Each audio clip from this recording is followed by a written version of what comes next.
छपरा जिला चैनल पर रउआ लोग के बहुत बहुत स्वागत बा। भोजपुरी के ताजा तरीन खबर से अपडेट रहे खातिर आज ही सब्सक्राइब करी छपरा जिला चैनल। जी हाँ, आज के जौन खबर बा भोजपुरी के हरफन मौला सुपर स्टार पवन सिंह के बारे में न्यूज लेके आइल बानी। जी हाँ, रउआ लोग के मालूम हो चाहिए कि 2017 में अगर कोनो हीरो के सिक्का चलल बाटे तो ऊ नाम आवेला सबसे पहले पवन सिंह। जी हाँ, रउआ लोग के मालूम हो चाहिए कि बीते दिन लगातार हम उनकर नया नया पोस्टर रिलीजिंग और नया नया कब फिल्म के ट्रेलर आवता, कब टीजर आवता, कब कौन फिल्म लागे वाला बाटे, हर चीज लेके आइल बनी। सबसे ज्यादा 2017 में फिल्म करे वाला पवन सिंह अभी तक के सुपर डुपर हीरो बन गई बड़न। अब की 2017 के लोकप्रिय हीरो भी हमनी के सर्वे के माध्यम से रुआ लोग के बीच बतौले रहनी सन। अब की सबसे ज्यादा पैसा लेवे वाला भी अभिनेता बन गई बने पवन सिंह। हर महीने में 2017 में इनकर सिक्का खूब चल रहा बाटे। जी हाँ, यही कड़ी में हम आगे बढ़ाओ तो रुआ लोग के बता देवे के चाहते कि भोजपुरिया सुपर स्टार पवन सिंह के एगो और फिल्म शायद रुआ लोग के बारे में पता नहीं है। हम आज रुआ लोग के खुलासा करे वाला बनी कि एह कड़ी के अगला फिल्म उनकर आवता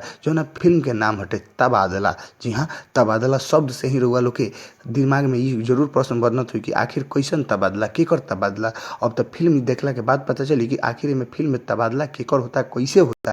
लेकिन अभी तक ले रुआ लोग को हम न्यूज बता दी कि पवन सिंह एगो एमे पुलिस वाला के ड्रेस में नजर आ रहा बड़ा। जी हाँ, अब उनकर तबादला होता कि ऊ कोई के दूसरा के तबादला करावतरन, ई तो फिल्म देखला के बाद पता चली। और ये फिल्म के गाना शूटिंग हो रहा बटे। जी हाँ, रुआ लोग के न्यूज हम यह बता देवे के चाहते कि ये फिल्म के गाना शूटिंग हो रहा बटे। एक एक करके सारा गाना शूट हुई, ओकरा बाद से फिल्म शूट हुई, ओकरा बाद से एडिटिंग हुई, डबिंग हुई, ओकरा बाद जाके फिल्म के आगे डेट पता चली कि कब मार्केट में रिलीज होता, कब मार्केट में एक ट्रेलर आवता, कब एक फर्स्ट लुक आवता। ई तो जब सब चीज क्लियर हो जाए तब पता चली। लेकिन हमनी के रुआ लोग के बीच ऐसा ही ताजा तरीन खबर ले आवत रहम सन। बस अभी के अभी सब्सक्राइब करी आप।